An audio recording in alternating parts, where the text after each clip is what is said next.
নিয়ন্ত্রণ হারিয়ে রাস্তার ধারে জল ভর্তি পুকুরে পড়ে গেল প্রাইভেট গাড়ি।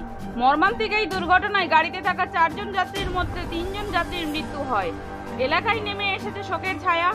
মর্মান্তিক এই দুর্ঘটনাটি ঘটেছে 29 মে দুপুরবেলা পূর্ব মেদিনীপুর জেলার তমলুক থানার শ্রীরামপুর এলাকায়। স্থানীয় সূত্রে জানা যায়, নিয়ন্ত্রণ হারিয়ে একটি প্রাইভেট গাড়ি রাস্তার পাশে পুকুরে পড়ে যায়। পুলিশ স্থানীয় মানুষের সহযোগিতায় পুকুরে পড়ে যাওয়া গাড়ি থেকে উদ্ধার করে 4 জনকে নিয়ে আসে ময়না স্বাস্থ্য কেন্দ্রে।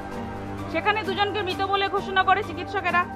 বাকি 2 জনকে তাম্রলিপ্ত গভর্নমেন্ট মেডিকেল কলেজে নিয়ে আসা হলে একজনকে মৃত বলে ঘোষণা করে এবং অপর একজনকে তাম্রলিপ্ত গভর্নমেন্ট মেডিকেল কলেজ থেকে বের করে তমলুকে একটি প্রাইভেট নার্সিংহোমে ভর্তি করা হয়।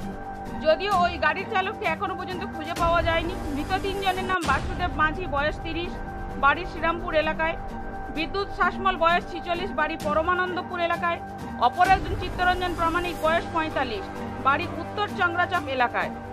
গাড়ি দুর্ঘটনায় আহত ব্যক্তির নাম শিবু হাজরা, বয়স 28, বাড়ি মাপুর সবং এলাকায়। তমলুক থেকে অক্ষয়ের রিপোর্ট, বাংলার খবর। নিয়মিত নতুন নতুন খবর পেতে অবশ্যই আমাদের পেজটি লাইক, শেয়ার ও ফলো করুন।